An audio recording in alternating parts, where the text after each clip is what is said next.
say, Sonny? You promised to let me do my act. Yeah, well, what are you going to do? What are you going to... I'm going to sing. Oh, you can't do that because Elvis Presley has already sung. Then I'll dance. Well, the Jonathan Lucas have already, the dancers, they've already done that. I can tell jokes. Nobody's done that yet.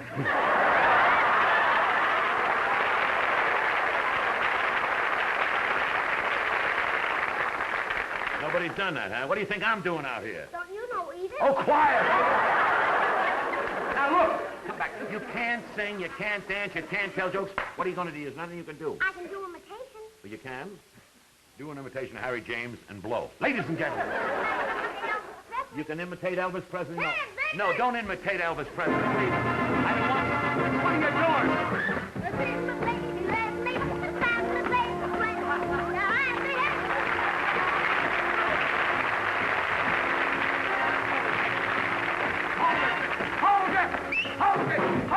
Hold it! What do you mean, what's the matter? I was going over big. Well, all you had to do is to say, Mendel and the Milton.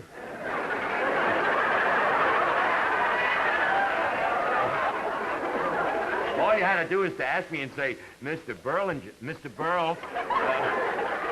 or would you let me sing a song? And I would have allowed you to sing a song.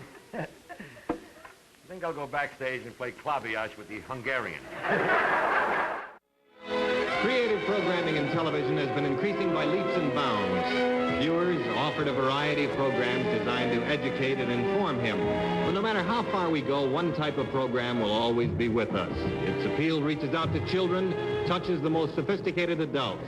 It's the Western program. Guitars, 10-gallon hats, and cowboy boots make a combination that's assured of high ratings. So for all children and adults everywhere, here is our own Western show.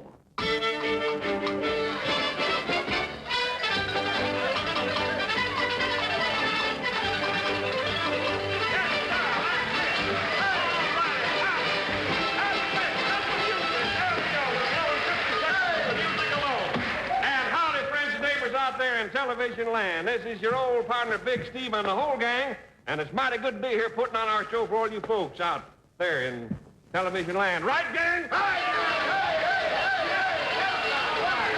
Yes, truly, I want to tell you, I love television land, and I love every one of you, and I love good, clean sportsmanship, and I love everybody. Ain't that right, gang? You know, and friends, it really is great. Contest for the name of that chord, but it really is great being out here in the Old West, just sitting on the edge of the cayuse and watching the corrals dogie down the trail while the chuck wagon skedaddles over the bunkhouse and the old buckboard is a hog tying the sagebrush. I mean, that's a nice piece. And you critters, if you want a longhorn or coyote, you just pinto out our way and we're going to mosey up a little mesa. Right, gang? All right. Shut up back there. Makes so much noise I can hardly think. But you know, a lot of you cowpokes have written in. And asked to know more about the gang here, and I'd like to know more about them myself. I don't trust any of them. Right, gang? I never seen nobody.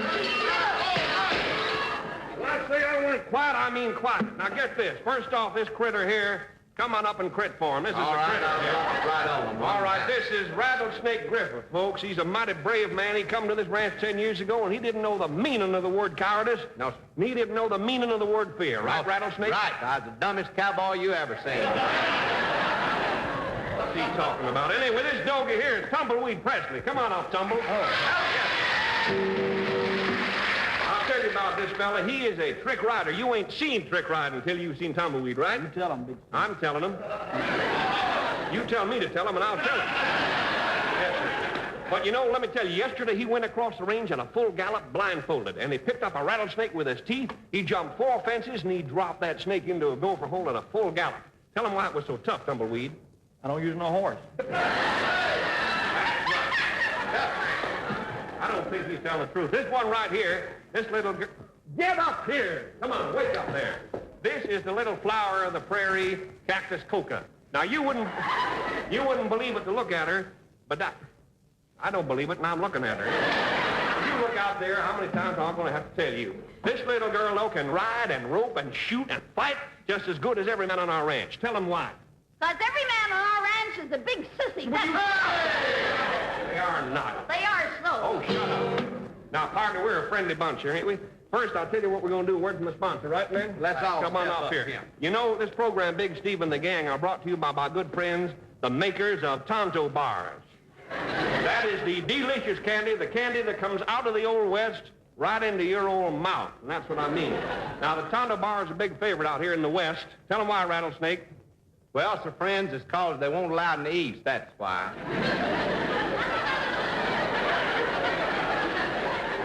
Blabbermouth. Anyway, friends, the Tonto bar is a secret blend. I'll tell you how. The Tonto bar, the Tonto people... You'll get it right. Yeah. The Tonto people, they take rich cream, and they take sweet sugar, and they take creamy caramel, and they take thick chocolate, and they take all that stuff home. I don't know what they put in the bar. And look, friend, look how this Tonto bar is wrapped. It's wrapped to keep that great Tonto flavor locked in there. Yes, sir, friends, if you ever unlocked it, you'd never buy nothing. These people...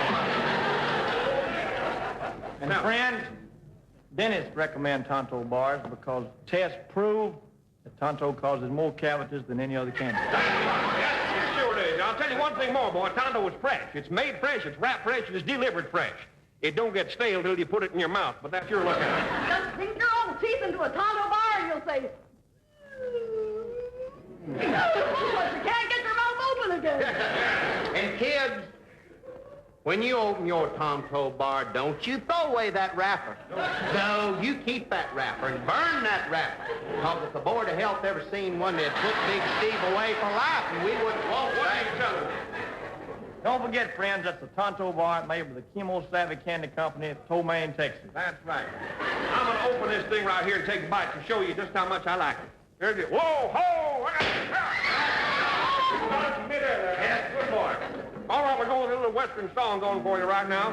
Here we go. You stuffed out with that rapping bang, man. Yippee-yi-yay, yippee-yi-oh. Yippee-yi-yay, yippee-yi-oh. Yippee-yi-yay.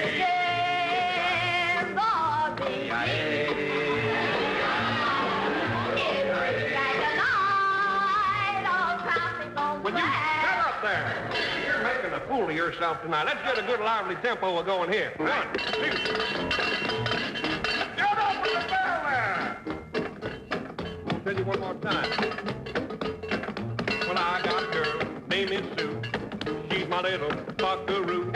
She's a Western Gallic horse, cactus skin and a face like a horse. Yippee-yi-oh, yippee-yi-oh, yippee-yi-oh,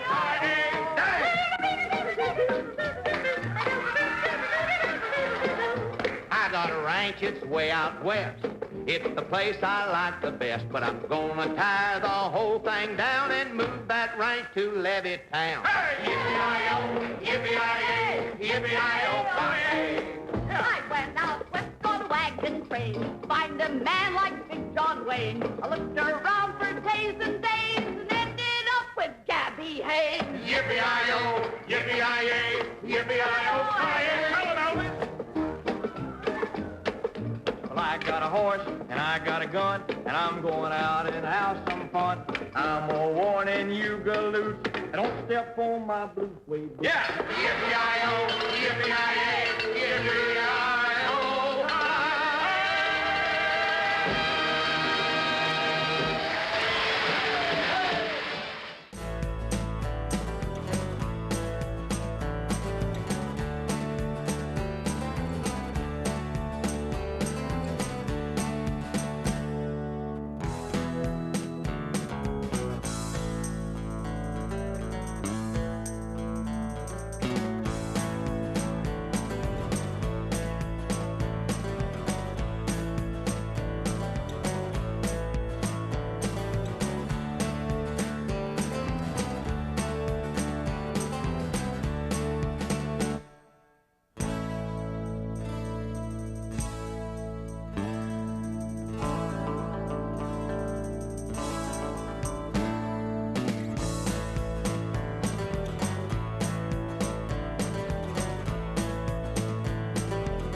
now that the Army's part of the past, can you give us in detail some of your future plans? Well, the first thing I have to do is to cut some records. And then after that, I have the television show with Frank Sinatra. And then I have the picture with Mr. Wallace. And after that, I have 2 for 20th Century Fox. And after that, heaven knows, I don't. I suppose it'll keep me busy the rest of this year, you know. After that, I don't know. Well, Elvis, now you're really home. How does it feel? It's pretty hard to describe, I'll tell you. It's hard to get used to it, you know. I mean, I've been looking forward to it for 2 years, and all of a sudden, here it is. It's not easy to adjust to it. Now that you are back, as you look back on your 2 years in the service, what was the most important thing that happened to you during your 2 years, whether it was overseas or here in the States? Well, there were a number of things that happened. I had quite a few interesting experiences. Slept out in the snow, ate sea rations, you know, all the regular thing. But I suppose the biggest thing of all is the fact that I did make it. I made it just like everybody. I mean, I tried to play it straight, you know, like everybody else. And I made a lot of friends that I never would have made otherwise. And all in all, it's been a pretty good experience, you know. You still have time to serve now for Uncle Sam.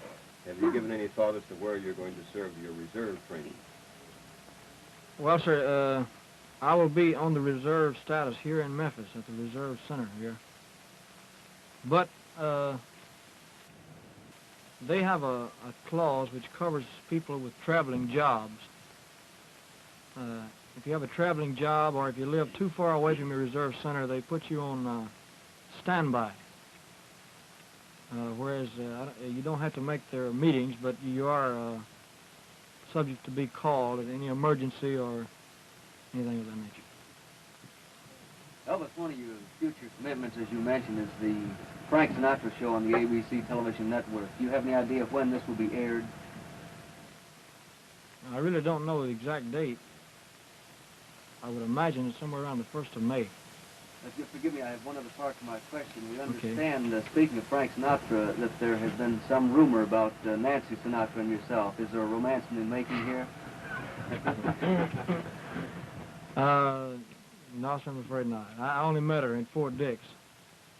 And she gave me a gift from Frank.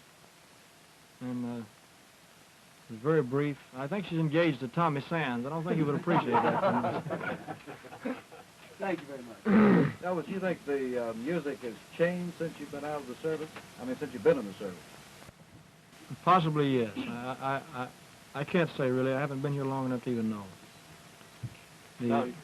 Excuse me. The only thing I can say is that if it has changed, well, I would be foolish not to try to change with it, you know. But as of now, I have no reason to change anything. As to your acting, you have stated you would like to be a more serious actor. And do you plan to possibly go to some school or some dramatic school? Well, it wouldn't hurt me any to go to school, but I learn best by experience. I never was very good in schools of any kind. And it's going to take me a long time and a lot of experience. But that is your ultimate ambition? But as at the present time, it really is. That's what I want to do. Elvis, you were asked about Nancy Sinatra. How about any romance? Did you leave any heart, shall we say, in Germany? Not any special one. There was a little girl that I was seeing quite often over there. That her father was in the Air Force, and actually they only got over there about 2 months before I left. I was seeing her, and she was at the airport when I left, and there were some pictures made of her, but it was no big romance. I mean, the stories came out, the girl he left behind, and all that. It wasn't like that. I mean, I had to be careful when I answer a question like that. Elvis, in your service life, which did you find the most difficult when you went into basic training, or when you got over into Germany, over with the experienced soldiers? Which gave you the hardest time? Well, basic training wasn't hard for me at all. It was harder afterwards, after I had gotten into a regular outfit. Not the service itself, but just the surroundings, and I was in a strange land, and the outfit I was in, they had quite a bit of field duty. We stayed in the field 6 months out of the year. And it gets cold in Germany. It snows quite a bit. And it was pretty hard to adjust to. One thing further on that, do you have any advice for the boys your age who are now going to have to put in a certain amount of duty in the service? Well, the only thing I can say is to play it straight and to do your best, because you can't fight them. They've never lost yet, you know? And you can't fight them. So you can make it easier, you can make it hard on yourself. I mean, if you play it straight, get the people on your side, let them know you're trying, you as the Army would say, you've got it made. And if you're going to try to be an individual or try to be different, you're going to go through 2 years of misery. Elvis, when do you think you'll record again? And when you do you think you'll lean toward the ballad-type music or the more upbeat sounds? Well, as far as when I'll record, I really don't know. Possibly this week or next week. And what I'll record, I don't know yet. I've got quite a few songs to choose from. I've collected over the 2 years, but I don't know exactly what type or what instruments I'll use, whether it be the Firestone Orchestra or Monty Vonnie or what. I really don't know yet.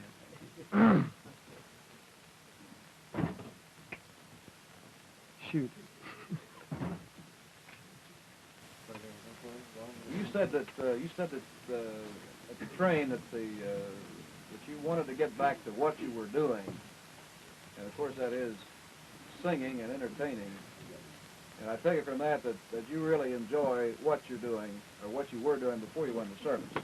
Oh, yes, I do. In fact, that was the hardest part of the entire military service, is being away from it. Being away from the fans and just being away from show business altogether. That was the hardest part of all. It wasn't the Army, it wasn't the other men. It was that. It stayed on my mind. I kept thinking about the past all the time, contemplating the future, and Elvis, that was the hardest part. We know your family status has changed since you went into service. Are you going to keep Graceland? Do you have plans of moving away from Memphis, or what? No, sir, I have no plans for leaving Memphis. And you're going to keep Graceland? I'm going to keep Graceland as long as I possibly can. Well, was this Christmas tree a surprise? Well, since it's March, it's a little surprise. That's the tree we used in 1957. We can leave the Christmas tree long enough. About your tonsils and the tonsillectomy that you were contemplating while you were in the service, did you deliberately ask that it be held off until you could get to the United States and a local doctor? No, sir. Or did they improve that much? I didn't ask that. They don't like to perform surgery of any kind in Europe. Mm-hmm. They don't like to. If it's an emergency, they will. But I took penicillin and wonder drugs or whatever they call it. And I got no okay. recurrence, huh? I had 2 attacks of tonsillitis when I was there. Elvis, did you like the food over there outside of the Army? When you would go out, you know, did you like that type of food? I never went out, Charlie. You never ate out in a restaurant? I never ate in a restaurant the entire time I was in Germany. It's funny. I either ate in the mess hall or at home. One of the two. I never, in fact, I never went anywhere while I was in Europe except to Paris. I went to Paris and on a leave, and that was all. Now, how did the fans respond to you over there as compared to here in States? Well, it's a pretty difficult question to answer because anything I'll say, it might sound a little like I'm bragging, you know. But it was pretty much the same there as here. They had seen a lot of your movies. And the records and so forth. Well, in the course of 20 years in broadcasting, you end up interviewing a lot of people and sometimes even animals. And I suppose I've had my share, but this is the first time I've ever interviewed an automobile. And this automobile is not just an automobile. It's obvious that it's a Cadillac, I suppose. But this is Elvis Presley's Cadillac. And we just thought you might be interested in seeing a little bit about what this car really entails. The color I'd call silver mist on the outside, but inside, the entire motif is in gold. And we're going to show you some of the things that are on the inside of this fabulous automobile. By the way, this is a very conspicuous first, we're told. This is the very first time this car has ever been seen on television, and I hope it's not camera shy. We're going to open this door, and I'm going to walk around to the other side of the car and get on the other side and show you some of the things that are in this Elvis Presley Cadillac. So bear with us. And we walk and walk, and it's like walking around a city block, as a matter of fact. It's a pretty long automobile. This is the limousine body, very much custom built for Elvis Presley, certainly on the interior. And let's see if I can get into this thing with some degree of grace. Now, I don't know just how much of a shot we are getting of the interior of the car. We have it lighted to the point that it normally is not lighted when he's driving it. All of this that I'm pointing to now, this, the television set, the floor mats, the upholstery, everything is done in a gold motif. And all of the metal trim, for example, is actually 24-karat gold-plated. Well, you can see, obviously, that there is a television set here, and conveniently enough, it's tuned to, guess what, Channel 8. And there it is. Actually, we're shooting this, as you could tell, from within the studio, and reception inside the studio with all the electrical disturbances going on, and inside the car might not be the absolute best. Now, let's take a look at some of the things that this interior embodies. This is what I would call sort of a toilet kit. Here's a mirror.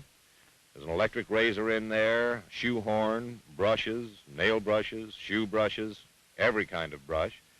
We're told that when Elvis rides in this car that he likes to sit over here in this corner, so that most of this sort of thing is concentrated on the right-hand side of the automobile. Now, this is a hi-fi set right here, a solid-state stereophonic high-fidelity set. And I don't know where the speakers are, to tell you the truth, but they must be all over the car someplace. As a matter of fact, they even understand their speakers under the front fenders, so that if you're going through a town and want to use it as a public address, you plug it out of intercom and into PA. We'll leave it where it was in intercom. I just got the word that the speakers are actually in the ceiling of the automobile here. And there are two in the front and there are two in the back. Now, I can't remember how many gold records does Elvis have? 50 altogether. But we have 1, 2, 3, 8 here in the car, and I feel sure you can't see them. But these are the gold records with which he has been presented for having sold as many records as he has of these particular songs. And they're in the ceiling of the car. This is an interesting little gimmick for real privacy. See if you can pick up this porthole here. If you want privacy, that just goes in there like that. Presto, privacy. Okay. Now, a man in Presley's position obviously has to do a lot of traveling. And he also has to make a lot of appearances, and he has to look right and proper when he does appear. Therefore, dig this. Shoe shine. It's not plugged up. And I need a shoe shine. This is a television set, obviously, which can be turned to accommodate any one of the passengers here in the back seat.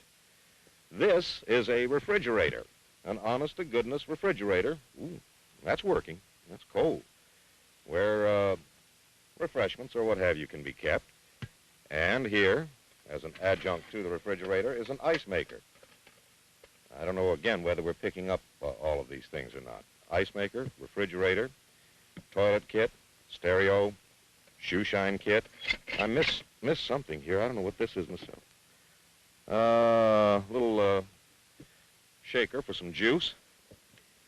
And again, I don't know how much of this we're able to pick up because of the television set, but this is actually an entire bar set with 6 glasses and all of the paraphernalia, jiggers and whatnot, ice tongs and so forth that you'd need for preparing your very own favorite libation. This is a record player, 45 RPM record player, and I can't quite figure this one out because you stick the records in there somehow or another, and it sort of seems upside down, but it does work. And of course that plays off the hi-fi system and is controlled by the stereo set over there. An ice bucket down here, and a record rack right here, record rack. Well, you can see that when Elvis travels, he travels in a great deal of style, comfort, and convenience.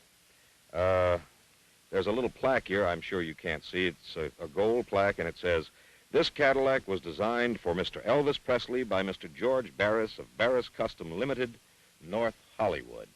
And we were kicking around just what the price of this might have been. And the closest approximation any of us could come to, and we have nothing definite to go on, is around $25,000. So that's all it takes to get a car equipped to suit you, that and selling heaven knows how many millions of records. Now, he can talk, Elvis can talk to his chauffeur in the front. By the way, he's got complete privacy by pulling these little curtains here. He can talk to his chauffeur. There's a telephone here, which I think it is chained down. They don't trust us. It's a gold telephone. The incoming calls, if the automobile is underway, come into the chauffeur. He screens out the calls that he thinks Mr. Presley would not like to take, and then talks to him and tells him he has a call on for those calls that he would want to take. So all together, it's a fascinating automobile, and it's easily seen why it could be worth a great deal of money. And that's it. I just don't know how much of the interior you were able to see, but it is a magnificent thing, and everybody here in the station is just about flipped on it. Let's see if I can get out of this automobile gracefully. Getting in and out of limousines is something that I just don't do every day. And there it is, Elvis Presley's gold Cadillac. This, for example, is, I don't know whether we've got it here, the rim around the headlights is gold-plated. Let's see where else there's gold plate on the outside of the automobile. I guess that's about all there is on the outside, and I don't blame them either. And, of course, the car is air-conditioned. It's got everything in it. So there it is, a conspicuous first for company calling and for Channel 8.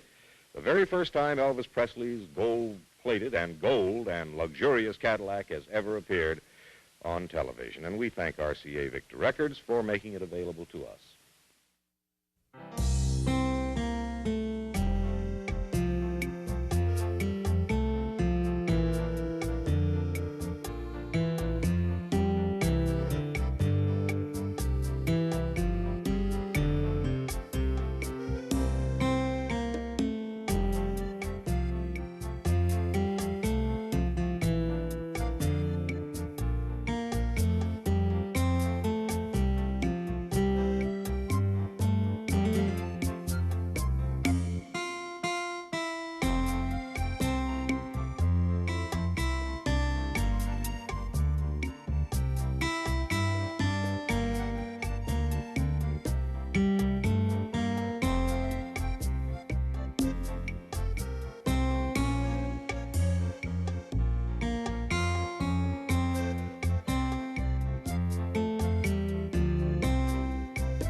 So I like it, boy.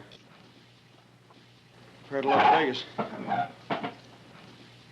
What made you decide to come to Texas? Well, you know, to tell you the truth, I started out here in Texas. I think the first shows that I worked was down here, man, around Houston. Remember what all over locations you Texas. worked here in Texas? Well, I worked Houston. I worked Corpus Christi. Every little town here, Longview, man, you name it, I've been there. You know, really, I've been all over Texas. What do you think of Texas? I like it. I like it. Elvis, can you Really give enjoy us, it. I understand with all the big engagements like Las Vegas, etc., the reason why you selected the livestock show and rodeo this year? Well, they asked me to do it, and I was anxious to do some live appearances. You know, it'd been a long time since I've been on stage in front of anybody live. And I was anxious to do some live appearances, and I thought it'd be a good opportunity to get in front of the people. Have you ever seen the inside of the dome before? Never have. It scares them. It's a big place, man, you know. You've been known in the past as a king of rock and roll. Do you think your style has changed now from the days that you were king, or do you consider that still your style? Well, I think the overall thing has improved. The overall sound's improved, I mean. But I think it's according to the songs, you know. It's just according to the songs. Is your stage presentation still the same way it was, or have you improved on that? Well, I just do whatever I feel on stage, you know. As I always did that. Are you going to keep making films? I hope to. Well, I like to make better films than the kind I made before. Well, better than the ones I made before. You know.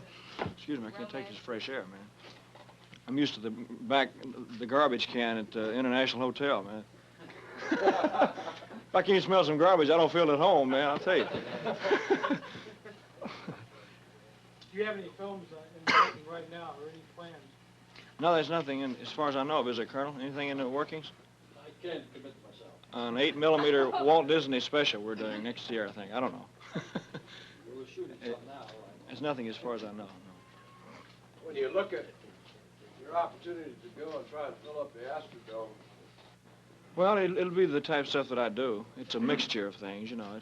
It's a little rock and a little country western flavor. Essentially the same show you do at the International Hotel? Yeah, it's the same type of thing. A lot of different type of songs. So I just hope I can put on a good show, mainly. What happened to the Jordanaires? I can't get them out of Nashville, man. They got stuck in Nashville, and you know, they make so much money, and they do so well in Nashville. You can't get them out of there. You know. Do you have any thoughts about the rising interest in country music? I think it's fantastic. You see, country music was always a part of the influence on my type of music anyway. It's a combination of country music and gospel and rhythm and blues all combined is what it really was. As a child, I was influenced by all of that. Do you consider yourself basically a country music singer then? I would hate to say strictly country because of the fact that I liked all different types of music when I was a child, you know. Of course, the Grand Ole Opry was the first thing I ever heard, probably. But I liked blues, and I liked the gospel music, gospel quartets and all that. Did you ever pull out any of those old records from the Sun label and listen to them at all? They sound funny, boy. They got a lot of echo on them, man, I'll tell you. But that's what I mean. I think the overall sound has improved today, you know. In other words, you are available to the public only in films. Yeah. For a long period of time. Well, I think the most important thing is the inspiration that I got from a live audience. I was missing that. I didn't. Was it rough at the International? Was it a little bit of a strain on you after not being out front of It was always tough, but I enjoyed it. I enjoy it. Like I know I'm going to enjoy it here because it's live audience and it makes a world of difference. Let me ask you one thing. What's your father up to? He's around here somewhere. Ask him. I don't know. Daddy, what are you up to? Skip the phone, will you? Mr. Presley? Elvis, I'd like there's to evidence meet of Mr. Elvis's father, Mr. Vernon Presley. Could you come right in and sit down? Vernon, don't sign nothing unless I check. I can't write. I never signed it. It's just fresh air, man. Elvis, there's quite an evidence of sartorial splendor. Does this indicate that the... What? What? The attire is not one that we're familiar with seeing. It's, it was taken from a karate suit. Just a regular karate type outfit. Are they coming to get me? Is that it? I mean, does this indicate that with your type dress and everything now that you're changing a little bit of style, perhaps, in deference to what you did a few years ago? I don't know. I think that you'd have to see the show. You know, it's difficult to tell. I don't feel any different. You know. I don't think the dress has that much to do with it. I got the idea from a karate suit because I studied karate for a long time, and I had to make up a couple of suits like it. What do you do for relaxation? You said you studied Karate. If you can relax doing this, I don't know. No, I read a lot and go horseback riding and stuff like that. Do you still live principally in Memphis. About half the time. Yeah, half the time. Half the time in L.A. In the show you have planned for the Dome, do you plan any of the old songs, some of the first ones? I'd like to, you know. Any special ones? Try to, a couple of them. Just see if they work. We're really glad to have you down. Thank you very much. Good to see you again. Elvis, let me pin this on. This is your official badge. And we got another one. Didn't want to put your name on. Not that people didn't know who you were, but we were afraid they'd be trying to take it off waiting for a souvenir. We want to pin that on you. Mr. President, it's a real pleasure to have you down here with your son, too. Thank you. We think we're going to set all kinds of records down here. I hope so. I hope I can give them a good show. That's the most important thing. You will. No question about that. Sure will. If I can give them a good show, then I feel like I've done something. You What's will. the biggest live crowd you've ever performed for? If I'm not mistaken, it was in Vancouver, Canada, wasn't it, Colonel? Cotton Bowl. In the Cotton Bowl in Dallas. It was about,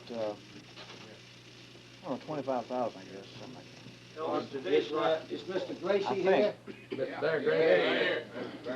This is one of the men that started our livestock show. Gentlemen, One of this the is great. Mr. Chris Caramanis, who was kind enough to How you doing, sir? bring us Nice down to see here you. This to is Mr. play. Presley's son, Bear Gracie. I think he deserves a little recognition.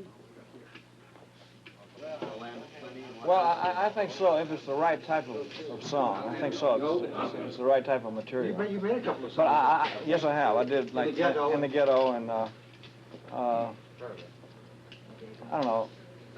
I wouldn't like to do all that type stuff, you know.